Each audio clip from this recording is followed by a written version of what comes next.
finally slain. An account of the battle is given in a medieval poem which outlines the moment of his death. Wounded by a spear, slain by the sword, Somerled died. And when this fierce leader was struck down, the wicked took flight, and very many were slaughtered, both on sea and on land. Now this poem reads like a heavily biased piece of war reporting on behalf of the Scots. But it's more than just a little ironic to think that when so much of Somerled's power and success depended on being able to control the seas, that it was on land that his campaign finally came to an end. And I wonder too, what would have happened if Somerled had actually won the Battle of Renfrew? Perhaps a lot more of us would be speaking Gaelic today. After the battle, Somerled's kingdom was not swallowed up by Scotland. The death of the King of the Isles eventually led to the formation of Clan Donald. I've come to Paisley Abbey to speak with historian Andrew MacDonald. I want to find out about the birth of what is perhaps the greatest dynasty in Highland history. Andrew, what happened after the Battle of Renfrew? Well, the first thing that happened was that Somerled's kingdom or empire was divided up amongst his sons.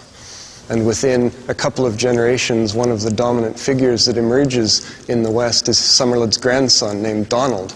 And it is from Donald, of course, that we get the Clan Donald, the MacDonalds, that eventually go on to become one of the most powerful families in the region. What was the key to Clan Donald's success? Sometimes it's easier to work from within the system than it is to oppose it from without. One of the best examples of what I'm talking about is in this abbey all around us, because even though it was founded by the man who defeated Somerled, it was actually patronized by Somerled's descendants, including Donald.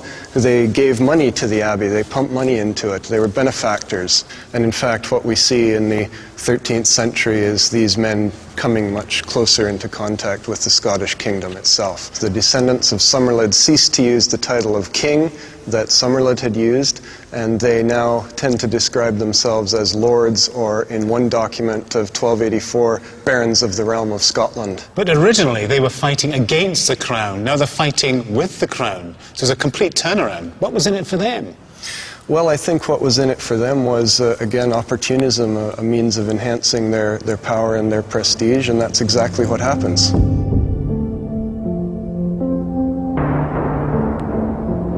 Instead of fighting the Scottish crown, the MacDonalds were now courting its favour. In the Highlands and Islands, they continued to battle with clans like the MacLeods and the MacLeans for supremacy. But the Lowlands would be the stage for the next chapter in the story of Clan Donald, when they played a vital role at the most pivotal moment in Scottish history.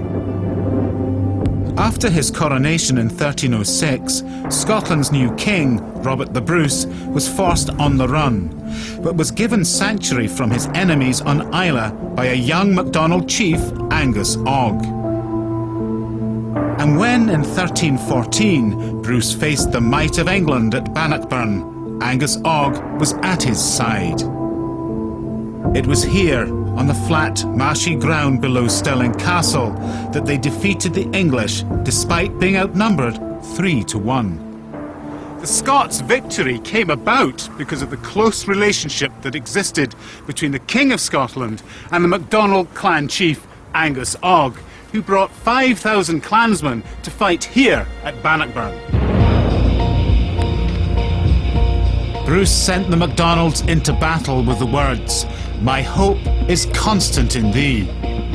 The Scots drove the English from the battlefield. Thousands were slain, and Stirling Castle fell to Bruce. Without Clan Donald, Scotland would never have won its independence from England. Angus Og was richly rewarded for his loyalty to Robert the Bruce.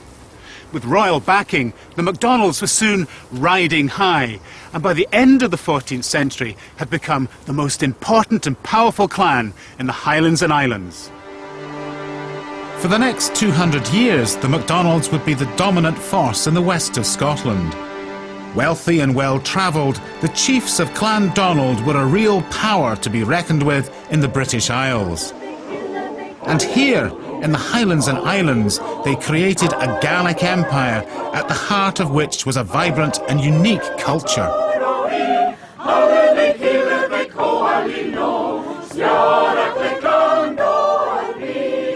The MacDonalds didn't write much of their history down. Instead, events and personalities were immortalised in poems and songs that were handed down from generation to generation. This great oral tradition can still be heard on Islay today. Ishbel MacTaggart is leader of the Islay Gaelic Choir, whose repertoire includes songs written by the bards of Clan Donald. Originally performed hundreds of years ago, they still resonate today. Ishbel, that was a really beautiful song and beautifully sung. What's the story behind it? That's a song written by one of the last remaining bards of Clan Donald, about him as bard being able to really extol the virtues of Clan Donald, but in a very loud and proud way. And he's comparing himself to the songbird of Clan Donald, and the songbird was always a really important symbol in Gaelic society, you know, about being able to sing loud and proud about things, and that's what he's doing. The third verse, for example, Cheen and Curi, Cheen and Clear, he's talking about this land of heroes having this influence in society and being a real force.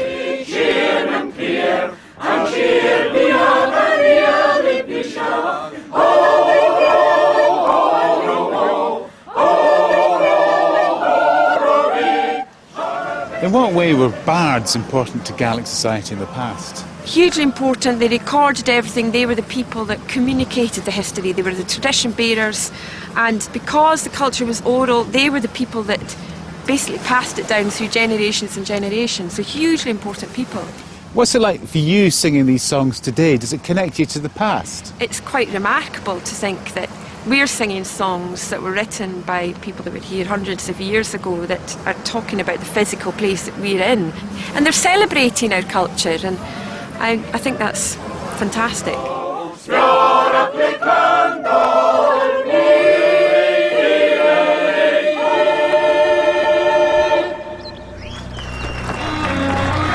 Throughout the 14th and 15th centuries, the MacDonalds ruled the Hebridean Islands. And from Lochalsh in the north to Kintyre in the south, they controlled vast areas of the Scottish mainland. To defend their territory, they built a series of impressive castles right across the west of Scotland. Now just a ruin, Dunnyveg Castle overlooks Lagavulin Bay on the south coast of Islay. It was once an important MacDonald stronghold and naval base. Successive generations of Clan Donald chiefs would have stood here to survey a huge empire that at one point surpassed even that of their great ancestor, Somerled. The music and song served as a reminder that here on Islay, far from the reach of the Scottish kings, the MacDonalds truly were Lords of the Isles.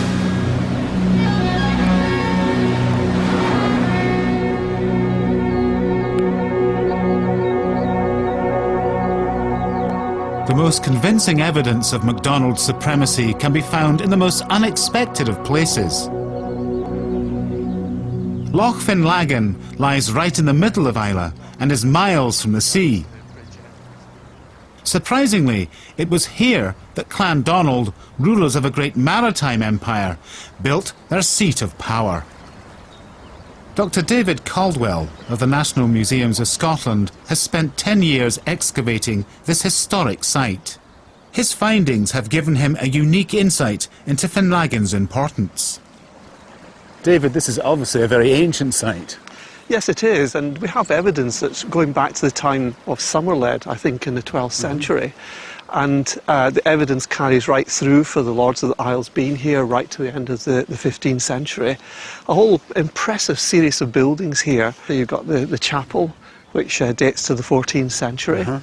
And over here we found evidence for quite extensive kitchens. And then this building that we're standing in is the Great Hall.